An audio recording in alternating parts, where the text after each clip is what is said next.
Okay, now um, Venerable monks have done the blessings.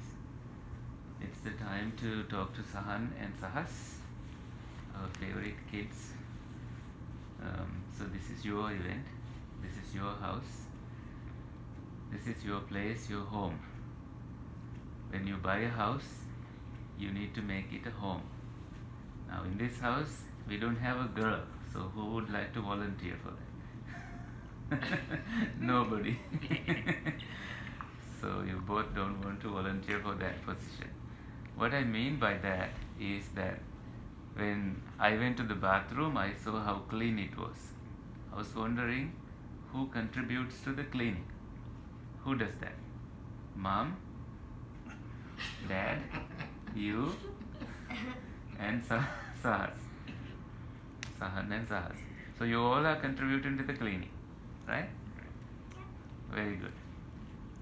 It's the same thing when it comes to mental cleaning, mind cleaning. You know, if I randomly happen to come to Ann Arbor and then walk into this house, if I see the house is really messed, what will I think? I will think bad about it, naturally. That affects your mental health sometimes. If you are not living a healthy life, your mental well-being has to be questioned. Like when you walk into someone's room, if it is not in order, they have ignored some aspect of their life and their mind is also disordered, right? So if you are truly training your mind the way the spiritual teachers like Buddha or Jesus teach you, right? If you are really truly honestly listening to them, you will make sure that your house is in order, that you make it a home by beautifying it, taking care of the garden, adding little love every day to the house. You get it? Yeah. So now you both are going to school, right? School going kids, growing up really fast. It's the time that you are slowly like learning to uh, mature in terms of your education. You need to learn maths, you need to learn science, you need to learn different stuff. And in the Dhamma school, when you come, we teach also the Dhamma. We teach a little bit of Sinhala, and you practice Sinhala at home. We are very, very proud of that. And you have the openness to visit temples, visit the church, and these are very important aspects of your life. Having a spiritual connection is very, very important for you. Why is that? Sometimes you may find in the school that some kids, they don't have such parents who train them with the spirituality, and their intelligence is hijacked by electronics. You know what I mean? Their intelligence, they cannot think.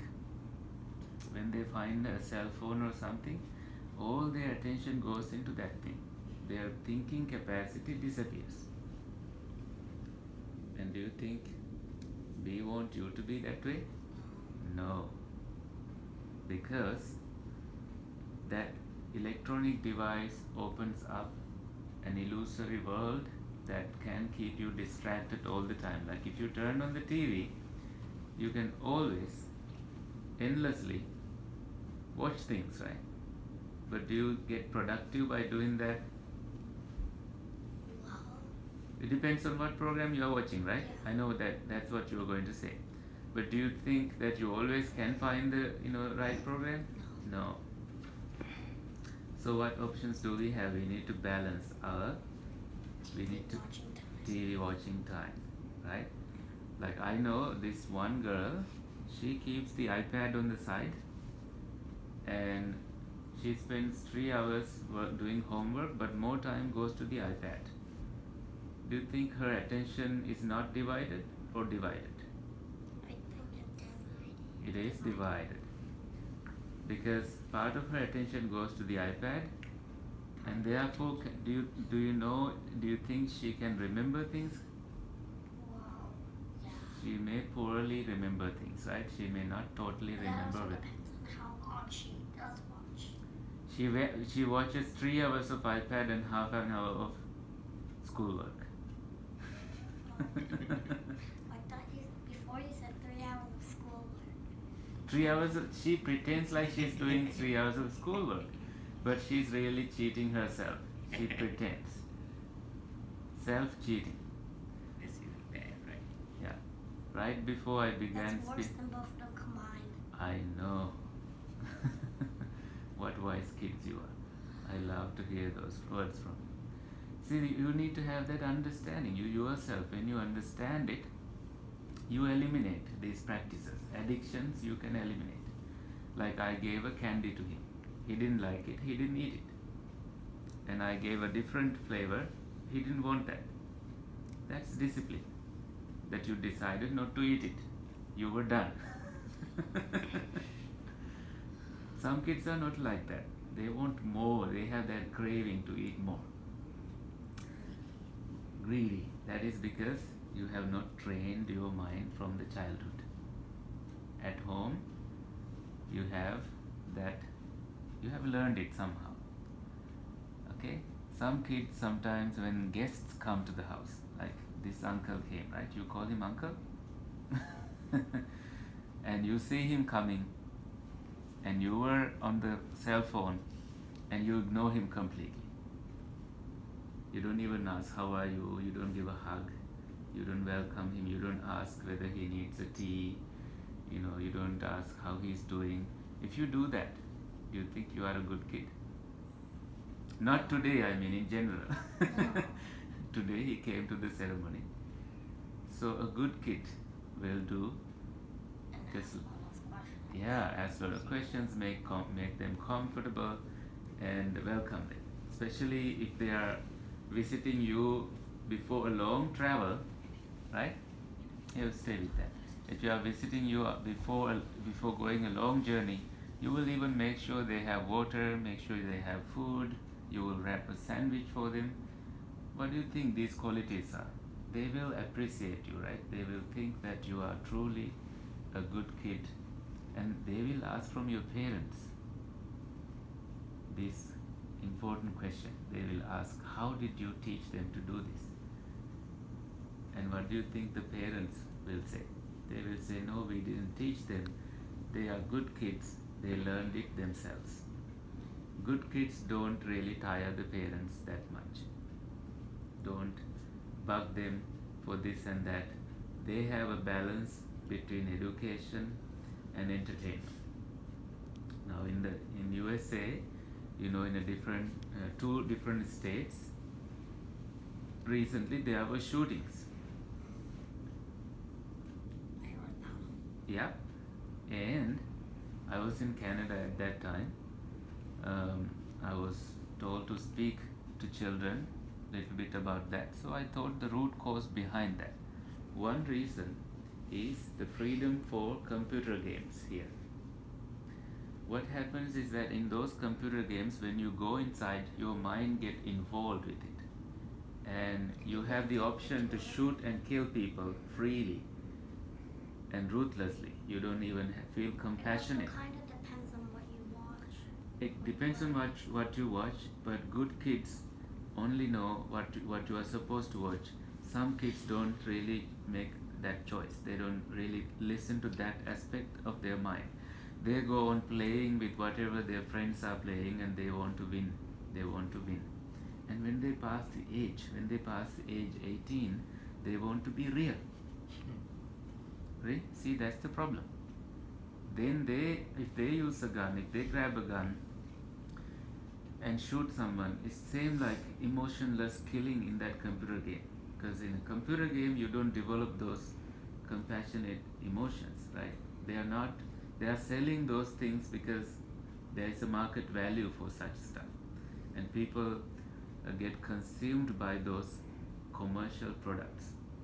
So when they want to get real, one day, when they stop and look back in their life, they have never learned compassion. never learned integrity, never learned loving kindness. For that, they have to make a spiritual connection every Sunday, going to church, coming to the temple. These are very, very important elements in a growing kid's life. So you have such good parents who train you in those directions. Another thing, this is about house rules. Okay? See, if you come home 2 in the morning, 2 in the morning, you go out, you come home 2 in the morning, you spend time with your friends. Do you think it's a good kid's behavior? Yeah. Thank you. Some kids, some children tend to do that, especially when they pass age 13, 14. They don't even respect the house rules. The rule of the house is. Well, it also kind of depends too, because like if you have your driver's license and there's traffic, Mhm. you could be here. In that past case, you can always inform your parents that you are in traffic. You are in a traffic jam and you will be late. But those are exceptions, right? I'm talking about kids who are going to party all night, get drunk, that kind of kids. I'm talking about bringing stuff to the house and hiding bad things in the house. I'm talking about smoking, I'm talking about those things. House rules are clear even in any Buddhist house. The Buddha tells 5 basic rules: not to steal, not to tell lies, not to kill, right? Not to engage in wrong conduct, right? Not to drink liquor or smoke or do any weeds or anything here. Those are basic house rules in any Buddhist house, also in a Christian house. You have 10 commands. Mom will explain you those things. You have to I listen. know 5 of them. Yeah, you know. Yeah, 5 of them are like it's 5 precepts. Right? Just like 5 precepts. Yeah. Same value. Kids even in Europe. When I remember, when I studied in Italy, I studied cognitive science in Italy. I had a roommate from Czech Republic. He was very, he had that Christian calendar. His meals were so according to the calendar. He abstained from eating at certain times. He never had liquor. He had a very good bond with his parents. He talked to his parents. From Italy, he Skyped every day in the evening. Not really every day, but he made sure parents are informed about his progress.